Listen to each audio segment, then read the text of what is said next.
chào các bạn đến với kênh của mình, Anh Thư Nguyễn Flo, và cũng là Daily Life Podcast, có nghĩa là podcast nói về cuộc sống hàng ngày. Video này sẽ nói về những công việc của mình trong một ngày.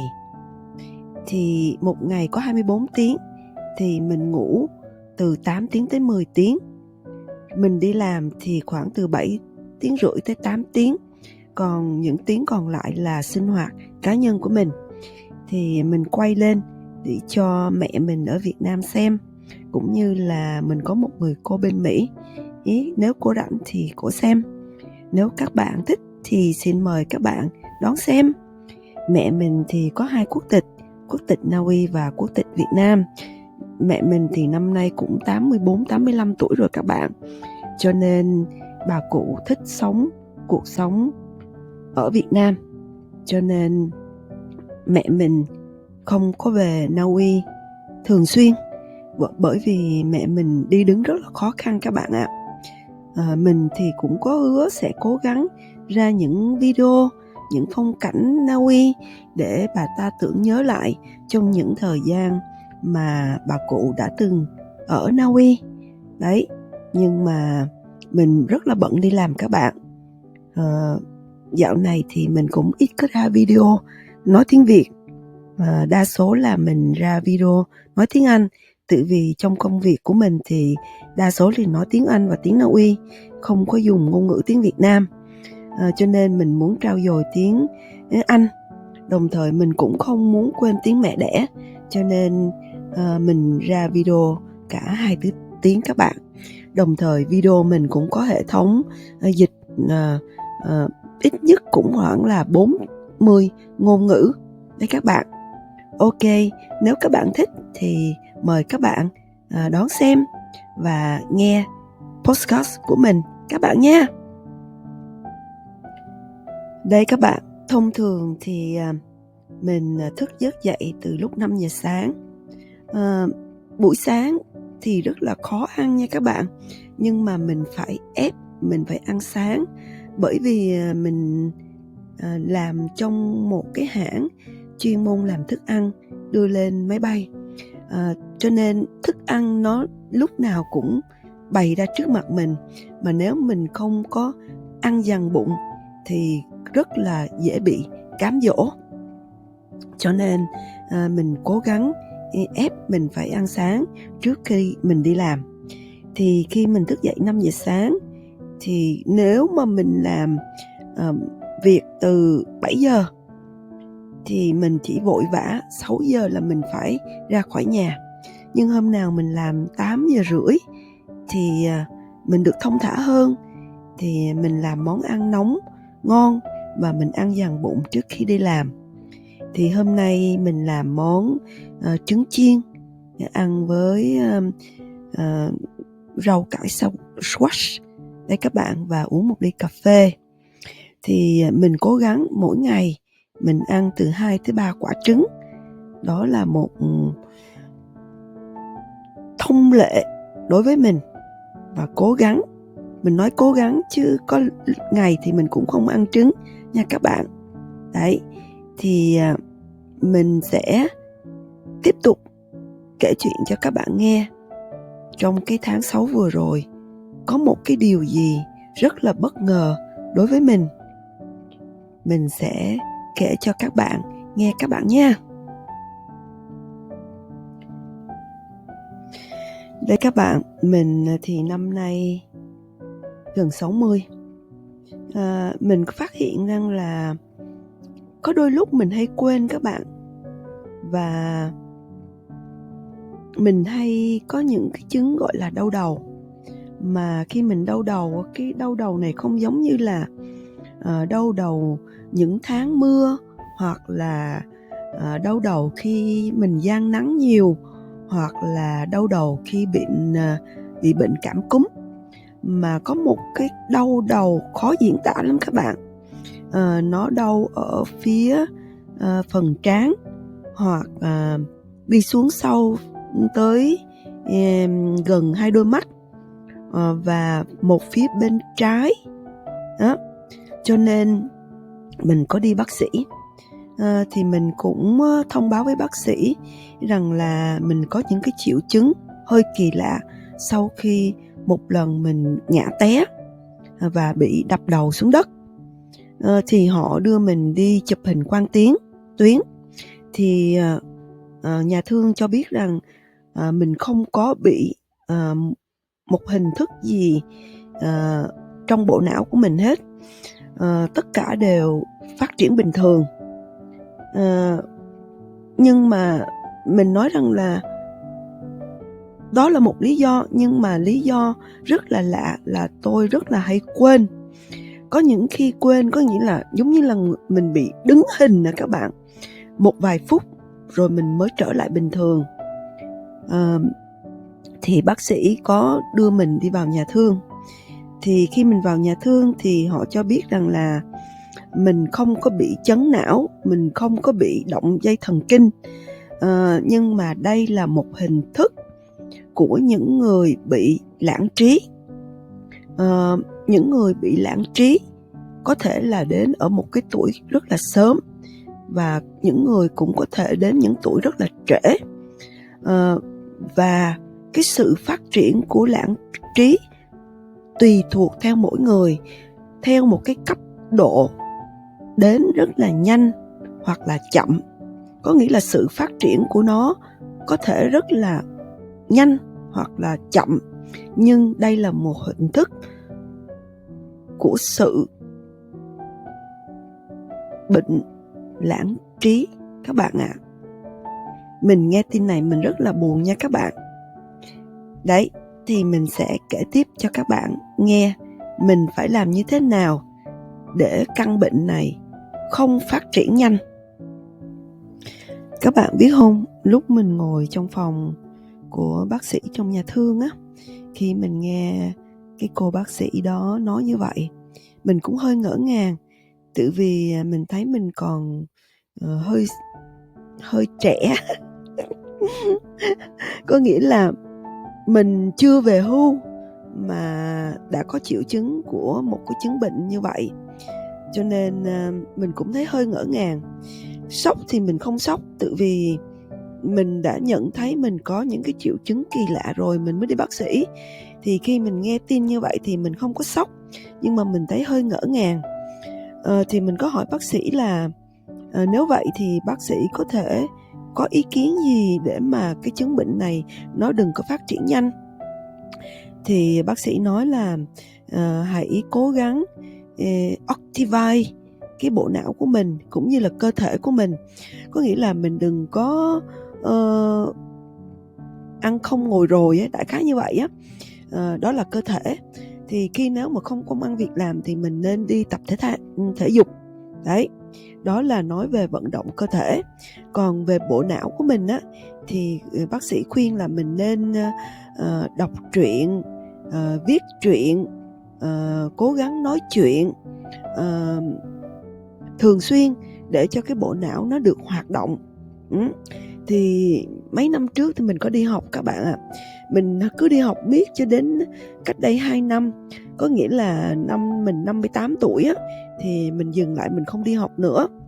Có nghĩa là mình học những cái khóa trong trường đại học của các bạn. Ở trong trường đại học nó có những cái khóa cho mình muốn thì mình ghi tên mình đi học thôi. Mình chỉ đóng là một năm khoảng 150 đô tiền lệ phí. Còn những môn học thì là miễn phí. Mà mình thấy mình 58 tuổi rồi, mình lớn tuổi rồi, mình không học nữa. Thì từ khi mà mình không đi học nữa thì mình thấy có những cái phần nó hơi sao đó các bạn. Đấy, thì bây giờ mình nghe bác sĩ nói như vậy thì mình nghĩ chẳng lẽ bây giờ mình lại điền đơn đi học thêm mấy môn nữa thì cũng hơi bị stress đó các bạn. Còn nếu mà mình nói chuyện trong YouTube, mình lên video, mình kể chuyện trong video, mình viết soạn bài trước khi mình lên video nói, thì đó cũng là một hình thức mình hoạt động cái bộ não của mình. Cho nên mình nghĩ chỉ có cách này thôi. Chứ còn nếu mà mình ghi danh vào mình học nữa thì mình phải theo cái luật của nhà trường thì mình bị stress đấy. Còn cái này thì mình có thể làm theo cái giờ giấc rảnh của mình đấy các bạn. Cho nên mình nghĩ là mình sẽ tiếp tục ra video đọc truyện, nói chuyện và viết để mà những bài văn, những bài viết trước khi mình lên mình đọc và mình nói, thì đó là một hình thức activate cái bộ não của mình. Thì mình cũng có kể cho cô bác sĩ là mình có những cái phương pháp như vậy, mình tự giải quyết cái chứng bệnh của mình. Thì bác sĩ nói rất là tốt. Thì đó, bạn đang bước vào những cái hoạt động bổ ích, thì tại sao bạn lại đặt câu hỏi đó với tôi? Thì mình nói là tại vì bạn là bác sĩ, cho nên bác sĩ có thể có những ý kiến gì hay hơn những vấn đề tôi hiện tại đang làm. Thì bác sĩ nói là tiếp tục như vậy đi, bạn đang có một hành động rất là tốt, và mong rằng với lại hiện giờ bạn cũng có một cái công việc bạn đi làm, thì khi bạn đi làm thì bạn chú trọng với công việc, thì đó là một hình thức giúp cho cái bộ não nó hoạt động và điều hành tốt trong tương lai. Thì đấy là một lời khuyên của bác sĩ đấy các bạn. Thì đó là lý do mình sẽ cố gắng tiếp tục ra video nha các bạn nha. Thì đấy các bạn, thì mình cũng kể cho các bạn nghe vấn đề của mình, mà mình không biết đây là những điều vui hay là những điều buồn, nhưng mà mình phải chấp nhận vậy thôi. Cho nên mình phải làm những cái gì thiết thực trước khi mình về già. Có nghĩa là nhà cửa mình phải dọn sạch sẽ, mình vứt bỏ đi, mình đóng dấu, ghi chú, bởi vì mình sợ một ngày nào đó mình không nhớ những cái đồ vật, những cái giấy tờ hồ sơ gì đó các bạn. Đấy, thì mình bắt đầu chuẩn bị giải quyết những cái vấn đề cá nhân của mình. Đồng thời thì mình cũng phải làm như thế nào để cho chứng bệnh đó nó đừng có đến rất là nhanh. Thì mình vừa ăn vừa nói chuyện, cho nên thời giờ nó qua rất là nhanh. Hôm nay thì mình đi làm 8 giờ rưỡi, cho nên 7 giờ rưỡi trễ nhất là mình phải ra khỏi nhà. Mà bây giờ là khoảng 7 giờ rồi, thì mình còn nửa tiếng nữa để thay quần áo, dọn dẹp chén bát, rồi đi xuống gara lấy xe và lái xe đến sở làm các bạn nhé. Thì các bạn sẽ tiếp tục xem cái quá trình trong một ngày của mình như thế nào các bạn nhé. Đấy, thì mời các bạn tiếp tục đón xem. Đây là giờ ăn trưa của mình nè các bạn. Thức ăn mình mang theo để ăn trưa. Nếu mà mình làm từ 8 giờ rưỡi thì giờ ăn trưa của mình là 1 giờ. Hôm nay thì mình mang theo món súp, là món canh đó các bạn. Canh nấu với khoai tây, cà rốt với lại sườn non, rồi mình luộc tí nuôi cho vào. Thì trong sở là mình ở căng tin đó, nó có cái microwave á các bạn. Thì mình lên đó thì mình chỉ đổ cái nước súp vào rồi mình đưa vô microwave, mình hâm lên thôi. Thì khi mình mang đi như vậy á, thì mình để nước riêng, nước súp á, trong một cái bình thủy, rồi thức ăn khô thì riêng. Rồi khi mà mình lên đó thì mình mới cho cái nước súp vào cái nuôi với lại thịt khoai tây này nè, rồi mình mới đưa vào microwave. Đó là một hình thức làm cho cái nuôi á các bạn, nó vẫn giữ nguyên vẹn mà nó không bị nở. Còn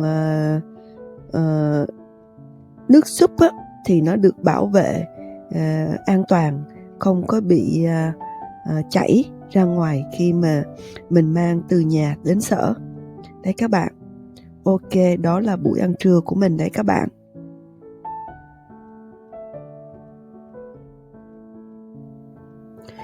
Đấy các bạn, giờ làm việc thì cũng xong rồi. Bây giờ là khoảng 17 giờ 15 phút chiều thì mình ra bãi đậu xe của công nhân viên đó các bạn. Hôm đó thì cũng may mắn là trời trong, nắng đẹp.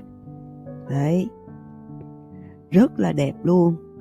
Đấy, thì từ nhà mình mà lái xe tới sở làm á thì khoảng 15-20 phút.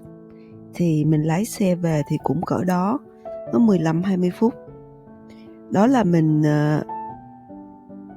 tính là luôn có nhiều xe trên đường á. Chứ nếu mà mình lái xe vào buổi tối hay là những giờ mà người ta không lái xe đi làm á thì khoảng chừng 10-15 phút thôi các bạn. Đấy, thì xung quanh cái bãi đậu xe của mình á, các bạn thấy là nó trống vậy đó, là giờ người ta đi làm về. Chứ mà mình đến giờ mà mình tới sở làm á thì bãi đậu xe đầy hết các bạn ơi. Thì bãi đậu xe này dành cho công nhân viên thì nó tính theo mỗi ngày các bạn. Đó, mỗi giờ trong một ngày thì trung bình á thì nó trừ mình trong cái thẻ nhà băng của mình á là khoảng từ 4 tới 5 đô. Đó là giờ làm việc của mình 7 tiếng 8 tiếng đó các bạn. Đó. Bãi đậu xe này chỉ đặc biệt dành cho công nhân viên thôi. Mà có nhiều người dân thường á, nhiều khi họ không có đọc kỹ đó các bạn, họ cứ chạy vô đậu thì họ cũng đậu được thôi, nhưng mà cái giá rất là mắc luôn nha các bạn. Coi như cái giá của nó là 10 đô trong 1 tiếng đồng hồ đó các bạn. Nó không có phạt bạn, nhưng mà nó sẽ trừ bạn cứ 1 giờ là 10 đô. Thì cứ thử nghĩ đi, bạn đậu đó một ngày hoặc là 7-8 tiếng là 700-800 đồng kron, là 7-80 đô đó các bạn. Cho nên có nhiều em sớn xác lắm, cứ thấy là bãi đậu xe này nó gần á các bạn, coi như nó sát ở phi trường luôn, thì người ta khỏi phải đi bộ xa đó các bạn, là cứ sớn xác chạy vô đậu là cứ 10 đô 1 giờ. Nó là như vậy đó các bạn. Ok, thì các bạn sẽ xem tiếp tục là mình lái xe về nhà và mình làm gì sau giờ làm việc các bạn nhé. Đấy, mình rồi cũng về đến nhà, đến garage đậu xe. Và xe mình là xe điện các bạn, cho nên khi về tới nhà là mình phải cắm dây sạc điện vào. Xe mình thì nói là xe điện chứ cũng không phải là hoàn toàn 100% là điện, vừa nửa điện nửa xăng. Tại vì mình thích như vậy, tại vì mình không có thích là đang đi nửa đường mà xe nó hết điện á các bạn. Vợ phải tìm những cái cây xăng mà có chỗ sạc điện. Còn nếu mà có lỡ hết điện thì xe nó nhảy qua xăng. Thì nếu mà xe hết xăng thì mình vô trạm xăng, mình đổ xăng nó cũng nhanh hơn là mình ngồi mình chờ sạc điện. Đấy, cho nên mình lái xe nó vừa điện vừa xăng. Thì nhà mình ở thì nó có garage xe dưới hầm các bạn, thì mình đậu xe dưới đó thì mình đi lên nhà. Đấy, thì hôm nay trời nắng đẹp, thì để cho các bạn xem là khi mình về nhà thì mình có dự định làm những món ăn gì vào buổi tối hôm đó các bạn nhé. Đấy, thì mời các bạn tiếp tục đón xem qua một ngày của mình và sau giờ làm việc của mình các bạn. Nhà mình thì ở lầu 3, cho nên mình phải đi thang máy lên lầu 3. Từ garage lên tới nhà mình thì cũng có cầu thang bộ, vào cầu thang máy. Nhưng mà đi làm về mệt mà các bạn, đi vô thang máy thì nó nhanh hơn. Đấy, thì cái khu nhà mình ở thì chỉ có 4 tầng thôi. Tầng của mình là tầng thứ 3. Đấy, còn tầng hầm á là tầng để xe các bạn. Đấy, thì mình chỉ mong sao lên được tới nhà và mình sẽ tiếp tục quay cho các bạn xem mình sẽ làm gì khi mình về tới nhà các bạn. Ôi, bây giờ cũng lên được tới nhà rồi đó các bạn. Đấy, thì nhà mình có 2 cái ban công. Thì cái ban công phía trước nhà mình á thì nhìn ra cái bãi đậu xe của cái center ở dưới nhà mình.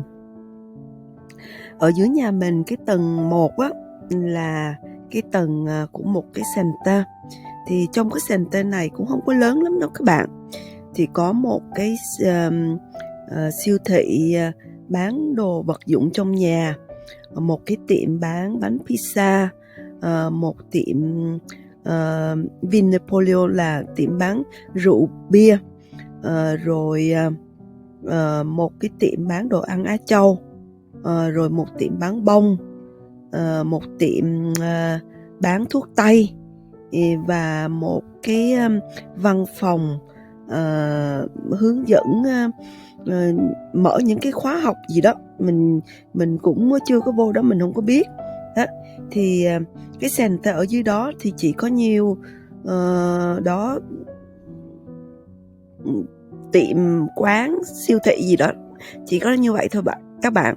Rồi bên cạnh cái building của mình á thì có một cái siêu thị bán đồ ăn, và nếu mà đi bộ khoảng 10 phút nữa thì cũng có một cái siêu thị nữa bán đồ ăn gọi là Kiwi. Đấy, còn cái mà sát nhà mình nhất thì là tên là Rema 1000. Đấy các bạn, thì cho nên trước cái ban công phía trước nhà mình có một cái bãi đậu xe rất là lớn để cho người ta vào đó người ta đậu, để người ta đi siêu thị đó các bạn. Đấy, thì cái bãi đậu xe này cho phép mình vào đó đậu ít nhất là 2 tiếng đồng hồ, miễn phí không tốn tiền. Đấy, còn nếu mà đậu trên 2 tiếng là phải trả tiền. Đấy các bạn, cho nên nhìn nó rất là thoáng.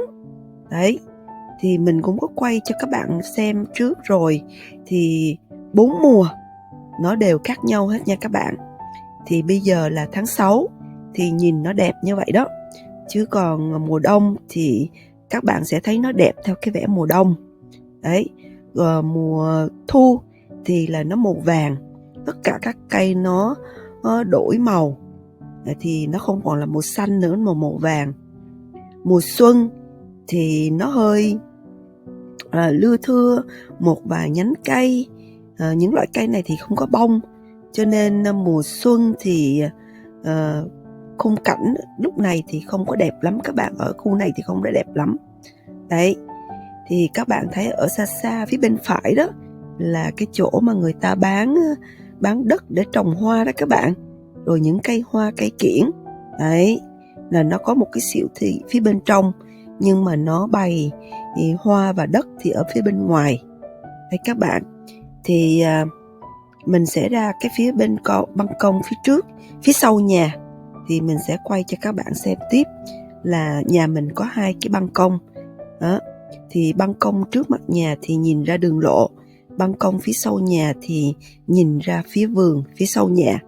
Đấy các bạn, thì các bạn đón xem mình sẽ ăn món gì vào bữa tối ngày hôm đó nhé. Đây là ban công phía sau nhà mình. Mình nói là phía sau nhà, nhưng mà thật sự là cái phòng khách của mình á thì nhìn ra cái sân phía sau. Đấy, thì hôm nay nắng, mình không có muốn nắng nó dọi vô đồ đạc của mình đó các bạn. Tại vì mình có mấy chiếc xe đạp đang để ngoài ban công á, cho nên nếu mà nắng dọi vào thì nó sẽ bị những cái ghế trên xe đạp á các bạn, hoặc là những cái tay cầm xe đạp á, nó bị nóng, nó làm cho cái lớp nhựa đó nó mềm và nó hư. cho nên mình lúc nào mình cũng kéo cái marquise này xuống hết các bạn. Người Na Uy á, thì họ thích nắng lắm, cứ nắng là họ nằm ra họ phơi, còn người mình thì không có như vậy.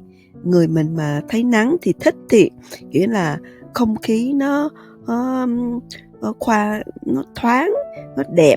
Nhưng mà mình thì mình không có nó nằm ra ngoài nắng, và mình cũng không có để đồ đạc mà nó bị nắng dọi rồi các bạn. Đấy, cho nên hai cái phong tục tập quán nó khác nhau. Những nhà xung quanh thì ít có ai kéo marquise xuống lắm. Nhà mình thì cứ nắng lên là mình kéo marquise xuống, hoặc là mưa cũng vậy các bạn, mưa là mình kéo marquise xuống. Đấy, chứ mình gắn marquise lên để làm gì? Thì mình phải sử dụng nó thôi. Nhưng mà có nhiều người thì họ không thích, họ thấy nắng lên họ rất là mừng, rất là vui, họ để nắng dọi vô nhà của họ, họ hưởng thụ như vậy. Nhưng mà nắng nó sẽ làm hư đồ đạc của mình đó các bạn.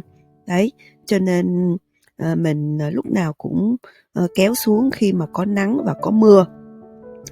Thì mình sẽ kéo lên và mình sẽ dọn cái ban công lại, để mà mình sẽ cho các bạn thấy là mình sẽ làm món ăn gì vào buổi tối hôm nay các bạn nhé. Đấy, niềm vui của người Na Uy là một ngày có nắng đó các bạn. Và một ngày có nắng sau giờ làm việc là một điều rất là may mắn luôn nha các bạn, rất là hạnh phúc luôn các bạn. Đi làm về mà trời mưa âm u thật là chán chường luôn các bạn. Nhiều người thì họ sẽ đi ra phố, đi hưởng thụ, nhưng mà mình chỉ mong sao về được tới nhà, tại vì mình quá mệt mỏi sau 8 tiếng làm việc các bạn. Thì đây, mời các bạn tiếp tục đón xem. Sau khi dọn dẹp ban công xong thì mình thấy ban công của mình á có thể để được một bộ bàn ăn, giống như cái video trước đây mình đã nói cho các bạn đó, là sau khi mình mua những cái cây kiểng á hết 100 đô thì mình có thấy có bộ bàn ăn nho nhỏ xinh xinh khoảng 50 đô. Nhưng mà mình nghĩ là ban công mình không có chỗ để, cho nên mình không mua.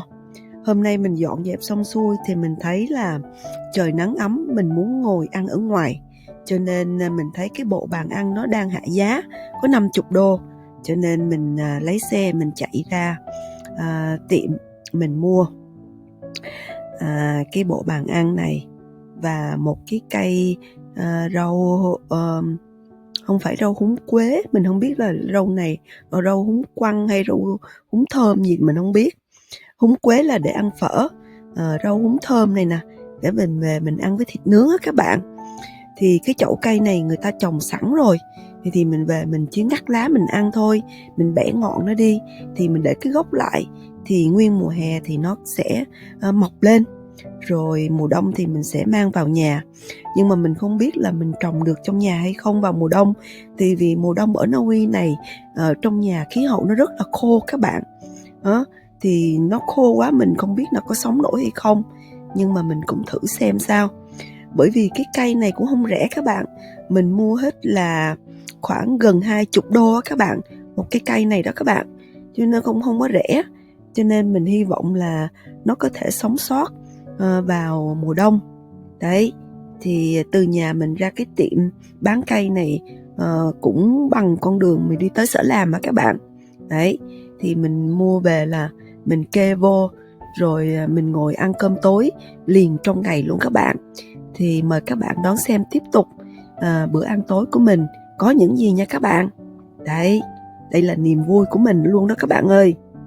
Thế là mình cũng về tới nhà, và may mắn là trời vẫn còn nắng các bạn. Đấy, thì các bạn thấy cái ban công của mình á, trước đây nó bằng kiếng, thì mình ngồi ăn á, hoặc là mình để đồ đạc lên á, thì phía bên kia cái block nhà người ta đó, người ta có thể nhìn thấy đồ đạc của mình. Mà mình thì đồ đạc nhiều, cho nên nó nhiều khi người ta nhìn vô người ta tưởng là rác rưới các bạn. Đấy, cho nên mình vô Temu á các bạn, mình mua cái lớp vải này nè, nó bằng ni lông các bạn. Đấy, mình cột lại, mình trắng lại, thì mình vẫn nhìn ra ngoài được, nhưng mà người ta nhìn lên á thì thấy mờ mờ ảo ảo thôi, thì nó cũng đỡ hơn là bằng gương. Thì bằng gương thì nó cũng đẹp thiệt đó, nhưng mà nếu bằng gương á thì ở phía trong của mình á đừng có để nhiều đồ thì nhìn nó không có lượm thượm, nhưng mà nhà mình thì rất là nhiều đồ đó, cho nên mình có cái gì chắn lại thì nhìn nó che bớt đi đó. Thì sau khi mà làm sạch sẽ ban công xong thì mình trưng bày đồ đạc lên lại, mình để bộ bàn ghế vô. Đấy, thì mình thấy nó cũng ok, cũng tại vì mình sống có một mình là các bạn, mình đâu ít khi nào nhà mình mà hầu như luôn không có ai đến nhà mình hết á, có một mình à. Cho nên một bộ bàn ăn mà 4 cái ghế này, mình nghĩ mình chỉ dùng một cái ghế thôi, còn cái ghế kia chắc có để là mình để mình gác chân lên, chứ mình cũng không có dùng hết 4 cái ghế, nhưng mà bày ra cho nó đủ bộ vậy thôi. Đấy, nhưng mà cái này nó hay là mình có thể gấp lại, thì đến mùa đông thì mình có thể gấp lại rồi mình đem vô trong nhà hoặc đem xuống dưới kho. Tại vì nếu mình để ở ngoài cũng được, nhưng mà mình nghĩ là cái loại thép này nè nó sẽ bị sét các bạn, nó bị sét. Nếu mà mình trùm kín lại, đừng để cho cái hơi nước nó vào á thì nó không có bị sét. Còn nếu muốn chắc ăn thì mình đem vô những không khí khô á, đừng có để không khí ẩm thì nó không có bị sét. Thì mình nghĩ những món đồ này, một là nó nhập từ China, hai là nó nhập từ Việt Nam, cho nên nó mới có giá rẻ như vậy. Sản phẩm thì mình thấy nó cũng không có gì gọi là high quality giống đồ của châu Âu, nhưng mà so với đồ Việt Nam như vậy là cũng ok các bạn, không có đến nỗi nào thậm tệ lắm. Dù là 50 đô là giá nó hạ 70% á các bạn, chứ giá trước của nó là tới gần 2.000 á, kron, tức là gần 200 đô lận các bạn. Đấy, cho nên mình mua được giá rẻ, là giá cái bàn này là cái bàn cuối cùng, nghĩa là cái đồ mà người ta trưng bày ở ngoài á các bạn, nó không có còn hộp nữa đó. Đó là cái mặt hàng cuối cùng, cho nên nó mới hạ xuống 70%, thì mình mới mua về. Thế là mình có một cái bàn nho nhỏ ở ngoài ban công. Nhà mình thì bàn ghế nhiều lắm, nhưng mà mình cho, mình vứt, mình bán. Khi mình bán nhà mình bán luôn rồi. Bây giờ những cái bàn bự thì đưa ra đây không đủ chỗ các bạn. Đấy, thì mình thấy vui lắm các bạn ơi. Thì các bạn xem là bữa ăn tối của mình có những món gì rất là dễ thương, xinh xinh, giống như cho một con người nho nhỏ xinh xinh sống một mình nha các bạn. Đây các bạn thấy cái lò nướng của mình chưa? Bé tí xíu xinh xinh đó. Đấy, mình mua cái này nó là điện Na Uy các bạn, điện 220. Cho nên nếu mà mình đi sang Nhật chơi á, mình phải xài điện 110, hay là mình đi Mỹ cũng vậy, thì mình phải mua cái convert, là mua cái đồ mà chuyển hóa điện á các bạn, thì mới dùng được. Còn mình đi chơi ở những nước châu Âu á thì mình vẫn mang cái này đi được. Đấy, nó nhỏ vừa đủ cho một người ăn, và mình chỉ làm đủ cho mình ăn một bữa, mà nó nóng rất là nhanh luôn nha các bạn. Đó, bật lên là nóng phỏng tay mình luôn á các bạn. Đấy, thì các bạn xem quá trình mình nướng bằng cái lò nhỏ xinh xinh này nha. Mình mua là giá nó là gần 70 đô, gần 70 đô các bạn. Xong mình thấy nó hoạt động rất là tốt. Mình tính mua thêm một cái nữa, nhưng mà nó hết rồi, nó hết cái loại hàng này rồi. Đấy, thì mình muốn mua một cái nữa mà điện 110 á, để mình đi Mỹ hay là đi Nhật chơi á các bạn. Nhưng mà mình không thấy điện 110, mà bây giờ điện 220, nó có 220 cũng không có. Đó, mình thấy rất là tiện. Nó ở trên nó có 2 phần, một phần là để nướng, một phần để nấu. Thì mình dùng cái phần nướng đó, thì mình dỡ ra dỡ vô được các bạn. Đấy, thì nó nóng rất là nhanh, và nhiệt độ nóng rất là mạnh đó các bạn. Đấy, thì các bạn cứ xem đi, trong cái quá trình mình nướng á, là các bạn sẽ biết ngay. Đấy, nếu mà mình tìm thấy mình mua thêm một cái nữa các bạn, đồng ý là 70 đô cũng không có rẻ, nhưng mà mình mua xe cua tại mình sợ nếu nó bị hư á thì mình còn một cái nữa, nhưng mà không biết ít khi nào mình dùng tới thì mình nghĩ chắc nó cũng không có hư đâu. Mình mua cái này ở Temu và cái này là cái cuối cùng rồi các bạn. Ok, thì mời các bạn dùng bữa ăn tối chung với mình nha. Đấy, mình thấy vui lắm các bạn. Bàn mới, bếp mới, sau khi băng con đã được dọn sạch sẽ.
Rất là ngon, rất là thơm, nhìn rất là đẹp, rất là gọn và rất là sạch sẽ các bạn. Khi mình nướng thịt trong cái lò nho nhỏ này và nó vừa đủ cho một người. Thì mình vừa ăn mình vừa kể chuyện cho các bạn nghe. Thì mình bắt đầu làm việc cho cái hãng đưa đồ ăn lên máy bay này đó. Thì cũng được tháng 4, tháng 5, tháng 6, tháng 7 cũng gần được 3 tháng các bạn, chứ chưa được 3 tháng. Thì cái hãng này nó rất là gần nhà các bạn. Thì mình lái xe chỉ khoảng 15 phút, 20 phút thì là tới nơi. Đấy, thì lương thì so với những hãng khác thì ở đây nó thấp hơn một chút. Đấy, nhưng mà có điều là mình làm mỗi ngày, có nghĩa là một tuần thì mình được nghỉ 2 ngày. Nếu mà tuần nào mình làm nhiều thì tuần sau thì mình được nghỉ bù. Đấy, chỉ có một điều là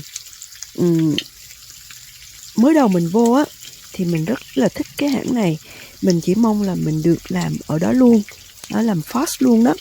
Nhưng mà sau thời gian 2 tháng thì mình thấy cái môi trường làm việc ở đó có những cái gì nó hơi sai các bạn. Cho nên mình không có ý định là mình sẽ làm đó luôn. Mà mình hiện giờ thì cũng chưa có thời gian để mình xin công việc mới. Bởi vì hiện tại á là mình phải trả cái kho hàng mà mình mướn á các bạn, lại cho người ta. Người ta không có đòi, nhưng mà mình nghĩ là phi lý, là tại sao những đồ đạc của mình không có giá trị lắm mà mình phải mướn một cái kho để mình chứa đồ. Cái số tiền đó trong vòng 1-2 năm cũng đủ để cho mình mua những cái vật liệu mới. Đấy, đó là lý do mà mình phải dọn cái kho, rồi mình coi những gì không dùng nữa thì vứt đi. Đó, thì mình tiết kiệm được một số tiền mà mình chưa làm xong, cho nên mình chưa có thời giờ để xin việc làm mới các bạn. đâu phải nói là mình xin việc là có liền đâu các bạn. Cho nên mình cũng phải cắn răng chịu đựng làm cái hãng này một thời gian nữa các bạn. Nếu các bạn hỏi mình là tại sao dùng chữ cắn răng chịu đựng nghe có vẻ khổ sở quá vậy, thì thật sự mình cũng kể cho các bạn nghe, không có đến nỗi gì gọi là khổ sở lắm đâu. Tại vì khi mà mình làm trong phòng lạnh đó các bạn, là nó rất là lạnh, tại vì thức ăn á, người ta chỉ được đưa ra ngoài trong một cái phòng lạnh, không khí lạnh để làm việc trong vòng 45 phút là phải xong, hoặc là đưa vô bên trong, chứ không có được kéo dài hơn 45 phút thì thức ăn nó không có còn tươi nữa và nó có thể phát sinh ra những loại vi khuẩn. Đấy, cho nên công việc làm rất là stress, mà đứng trong phòng lạnh với một cái không gian rất là nhỏ mà đông người nữa các bạn. Đấy, từ cái chỗ đông người đó mà với một công việc stress thì cái sự cái mỗi cái con người, cái cá nhân, cái bản tính của họ tự động nó sẽ bộc lộ ra. Đó, thì khi nó bộc lộ ra thì đưa đến một cái vấn đề khó xử trong nội bộ. Đấy, thì đồng ý là mình lớn tuổi rồi, mình 60 tuổi, qua nhiều năm kinh nghiệm thì mình cũng kiềm chế được bản thân. Nhưng mà có đôi lúc nó cũng thấy phiền hà lắm các bạn. Đấy, và cái môi trường làm việc ở đây không phải là một chủng tộc đâu các bạn, rất là nhiều chủng tộc khác nhau. Đó, ít có người Na Uy làm việc ở trong đó lắm các bạn. Người Na Uy họ thích làm ở một môi trường có rất nhiều người Na Uy, còn ở trong đó là toàn là người ngoại quốc không các bạn. Một là lương rất thấp, hai là cái môi trường làm việc rất là nhiều chủng tộc khác nhau, có nhiều văn hóa khác nhau, nhiều trình độ khác nhau, nhiều ngôn ngữ khác nhau. Đấy, cho nên khi mình làm việc đó mình phải thích hợp với cái môi trường như vậy. Mình thì không kỳ thị, mình rất là cởi mở, nhưng mà khi mình cởi mở quá lố đó thì là cái sự mà tôn trọng lẫn nhau nó sẽ mất đi.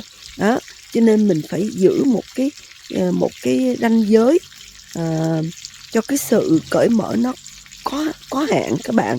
Với lại cái tuổi mình nó cũng lớn, và cái văn hóa của người Việt Nam mình khi mà mình lớn tuổi thì người nhỏ tuổi phải tôn trọng. Nhưng mà ở cái lối sống của Tây phương này không phải ai cũng có một cái văn hóa như vậy đâu các bạn. Đấy, cho nên mình dùng cái chữ cắn răng chịu đựng này, nó gồm những cái hình thức mà mình đã kể cho các bạn nghe. Vấn đề ở đây là mình không có kỳ thị, nhưng mà với cái kinh nghiệm của mình hơn 38 năm làm việc ở Na Uy, nhưng mà qua cái thời gian mà chuyên làm về thức ăn thì chia đôi. Thì mấy chục năm về sau thì mình làm trong ngành ẩm thực, thì cái sự làm việc của mình nó thoăn thoắt và rất là nhanh. Đó, với lại mình có học về toán học, học về computer, mình có học qua những năm mà bachelor kia đó. Cho nên cái sự suy nghĩ của mình nó khác xa với những người chỉ có học xong lớp 9, lớp 12. Cái này là mình không có chê người ta học thấp hay học cao, nhưng mà khi mình có một cái trình độ học cao hơn một chút thì cái sự suy nghĩ của mình nó khác xa những người chỉ học xong lớp 9 hoặc lớp 12. Đó, cho nên khi mà mình làm một công việc gì mà mình thấy nó không có đạt được kết quả thì cái bộ óc của mình nó tự suy nghĩ ra một cái cách giải quyết mà làm việc nhanh hơn. Đấy, thì mình muốn giải thích cho những người đồng nghiệp là mình làm cách này, cách nọ, cách kia. Đó, nhưng mà họ đã làm đó nhiều năm rồi thì họ theo cái cách làm việc xưa cũ của họ. Đấy, cho nên khi mà mình nói thì họ không có muốn nghe. Đó, và khi mà mình làm theo cái cách mà nó để cho giải quyết vấn đề thì họ tới họ sửa chữa mình, mà mình thì không có muốn đôi chối với họ, thì mình mới tìm lên cấp trên để mình nói chuyện. Thì khi cấp trên tới nói chuyện với họ thì họ lại đưa ra một cái vấn đề sai biệt, muốn chỉ trích mình để mà lấy phần thắng về họ. Nhưng mà mình thì mình không có muốn đôi chối các bạn. Mình cho ok, thì nếu bạn cho tôi sai thì tôi cũng chấp nhận luôn. Nhưng mà nếu chuyện đó xảy ra 1 lần, 2 lần thì ok. Nhưng mà nó cứ tiếp tục nó xảy ra như vậy thì mình cảm thấy chán chường các bạn. Đấy, thì tại sao mình phải làm ở những nơi mà mình phải ép mình vào một cái khuôn khổ, một cái cách làm việc mà mình có ý định, có mong muốn là giúp đỡ cho cái hãng đó nó được tốt hơn, và những công nhân viên sẽ làm được thoăn thoắt, nhanh lẹ hơn. Đấy, nhưng mà không được các bạn. Và những người mà họ không có muốn hợp tác với mình đó, là những người đó họ chỉ vô trước mình 1 tháng, hoặc là những người đó vô sau mình. Tại vì cái hãng này nó mới ký được những cái contract, những cái hợp đồng mới, cho nên nó được cơ hội đưa đồ ăn ra nhiều hơn, và cho nên nó cần người đó. Đấy, thì mình mới vào thì mình chưa có đủ hiệu lực để mà được làm lâu hơn. Đấy, dù gì thì cũng phải qua 6 tháng trải nghiệm các bạn. Nhưng mà những hình thức như vậy nó đưa đẩy mình đến một cái sự suy nghĩ rằng là nơi đây không, trong tương lai sẽ không phải là của mình. Đấy, thì mình có một buổi họp với cấp trên, nhưng mà nếu mà trường hợp này nó vẫn tiếp tục như vậy thì mình không nghĩ rằng là mình sẽ ở đó quá lâu các bạn. Đấy là những lời tâm sự của mình, chứ mình không có quyền đưa ra nói những tiêu đề không tích cực trong nơi làm việc của mình không được phép nha các bạn. Cái này là mình chỉ nói về cảm nghĩ của mình trong một công việc mới.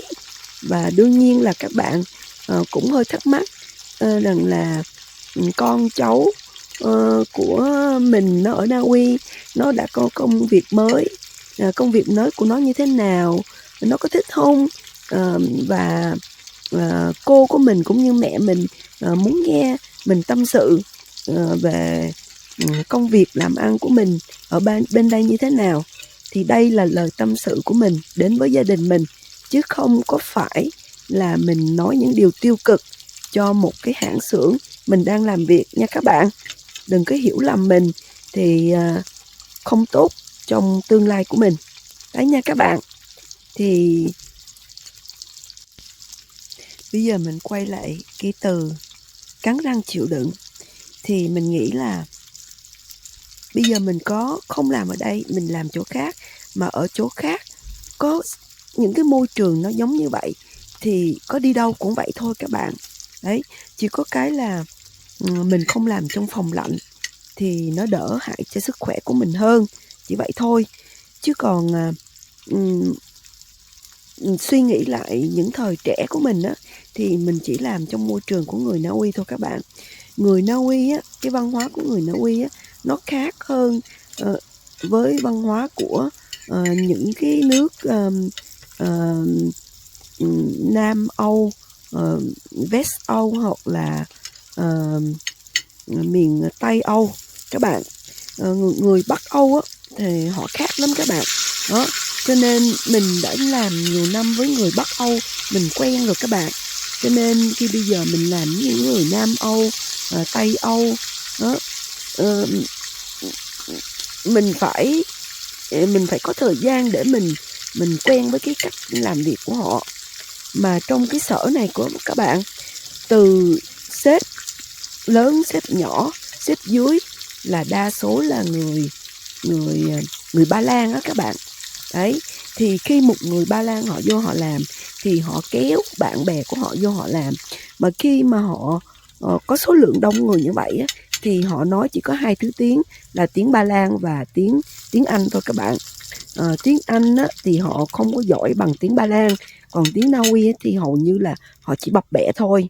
Mà mình á, thì đối với mình thì mình nói tiếng Na Uy thì rất là khá, còn tiếng Anh á, thì mình dở hơn tiếng Na Uy một chút đó. Cho nên Có đôi lúc mình đang suy nghĩ mình tính nói gì thì mình chưa biết là mình nói tiếng Anh hay hoặc tiếng Na Uy. Đó, ờ, thì, cái ngôn ngữ không phải là một vấn đề khó khăn đối với mình, nhưng mà ở trong đó đó các bạn, trời ơi, máy á thì nó rất là ồn, tại vì các bạn biết là trong phòng lạnh mà, thì đương nhiên là máy lạnh nó cứ đi, nó hoạt động. Rồi, ừm, những cái thùng, những cái xe, những cái vật dụng á, nó bằng sắt á các bạn, len keng luẩn củng, rất là ồn khi mình đẩy, mình kéo. Rồi người ta nói chuyện á các bạn, mà không phải là họ nói tiếng Na Uy đâu. Đó, cho nên nếu họ nói tiếng Na Uy thì mình hiểu, mình hiểu ta nói cái gì, mình không có đau đầu. Cái này hả các bạn, lộn xộn mấy 3-4 tiếng ngôn ngữ họ nói trong đó các bạn. Rồi, họ nói cho nên rất là đau đầu luôn các bạn. Rồi ngoài ra họ còn mở nhạc nữa các bạn, mở nhạc mà không phải là họ mở nhạc, một thứ tiếng đâu, có đôi lúc họ mở nhạc tiếng Anh thì ok đi, có đôi lúc họ mở cái nhạc bằng cái tiếng gì vậy các bạn ơi. Ôi trời ơi, nó nó muốn bung cái đầu của mình lên luôn á các bạn ơi. Đó, thì các bạn tưởng tượng đi, các bạn làm ở trong một cái không gian phòng lạnh, không khí nó lạnh, bạn phải mặc nhiều quần áo, tại vì rồi ở ngoài bạn phải mặc một cái lớp mà để chống những cái vi khuẩn nó có thể bay ra ngoài, rồi bạn phải đội nón, mặc thêm một lớp áo ngoài, rồi mang giày. Đó, rồi trên thân thể của bạn rất là nặng, rồi bạn phải chịu đựng những cái thứ tiếng ngôn ngữ khác nhau mà nó cứ in ỏi trong tay của bạn. Rồi những cái vật dụng á, nó đưa đẩy, nó kéo lên, nó len keng lung cung. Đấy, rồi người ta nói chuyện ồn ào, rồi tiếng nhạc, tiếng đờn, tiếng trong cái máy, những cái loa nhạc á, mình không hiểu tại sao nó phải nghe nhạc các bạn. Đó, cho nên trời ơi, cái đầu mình nó muốn nổ tung luôn các bạn, mà mình phải làm nhanh, làm lẹ, chứ không phải là làm từ từ nữa các bạn. Đấy, mà lương cuối cùng là nói tới lương rất là thấp. Đấy các bạn, tóm gọn lại á, là những cái điều mà mình phải chịu đựng, cắn răng chịu đựng. Còn gần nhà thì là lợi thế cho mình là mình đỡ tốn tiền xăng, tiền xe, tiền bum. Nhưng mà cái đường đi á, từ nhà mình tới đó rất là gần, nhưng mà mình phải qua cái giai đoạn mà kiểm soát an ninh rất là lâu luôn nha các bạn. Đấy, thì các bạn cũng biết rồi, khi mà mình làm thức ăn hoặc là đứng trong nhà bếp, đấy, có nghĩa là chữ đứng là các bạn đến từ lúc các bạn bắt đầu làm việc, các bạn đứng một ngày 8 tiếng thì các bạn đứng hết 4 tiếng, rồi chỉ có 35 phút được đi ăn là các bạn ngồi thôi.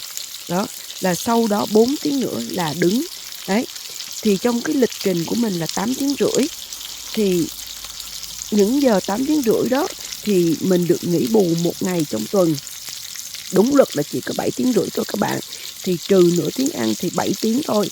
Nhưng mà ở đây thì họ cho mình làm tới 8 tiếng rưỡi, thì có 1 tiếng nhiều trong một ngày.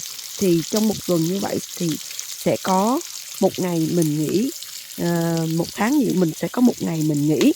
Đó, bù qua những ngày mình làm 1 tiếng. Thì các bạn tưởng tượng đi, các bạn một ngày các bạn đứng 8 tiếng đồng hồ. Đấy, có nhiều người á, mới vô làm á, không chịu nổi là cứ một ngày đứng, không được phép ngồi nha các bạn. Đó, rồi không được phép mang điện thoại vào bên trong, tại vì cái điện thoại mình nó có, cá nhân của mình nó có rất nhiều vi khuẩn, mà khi mình mang điện thoại mình vào trong đó thì mình sẽ đưa cái vi khuẩn vào trong thức ăn, cho nên không được bắt điện thoại luôn nha các bạn. Đó, cho nên gần giống như là các bạn đi lính vậy đó các bạn. Đó, thì trong đó ít có ai mà họ làm lâu năm mà không nghĩ bệnh đâu nha các bạn. Đó là trường hợp trong công việc của mình muốn tâm sự với các bạn. Thì video mình cũng tạm hơi dài, thì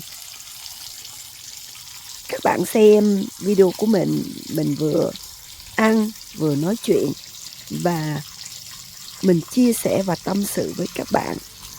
Thì đấy là một ngày của mình như thế nào và công việc của mình như thế nào, cái cảm xúc của mình như thế nào. Nhưng mình vẫn yêu và vẫn thích một ngày của mình đã qua nha các bạn. Ok, thì mời các bạn tiếp tục xem và nghe nhạc của mình. Đấy, thì cái lò của mình đó, nó hoạt động tốt như vậy đó các bạn. Nhưng mình không biết là cái tuổi thọ của nó được bao lâu. Đấy, thì một ngày đã trôi qua như vậy đó các bạn.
trong một ngày đã thành công, trong một ngày với nhiều niềm vui, trong một ngày với sự may mắn là khí hậu không lạnh lắm và trời nắng đẹp.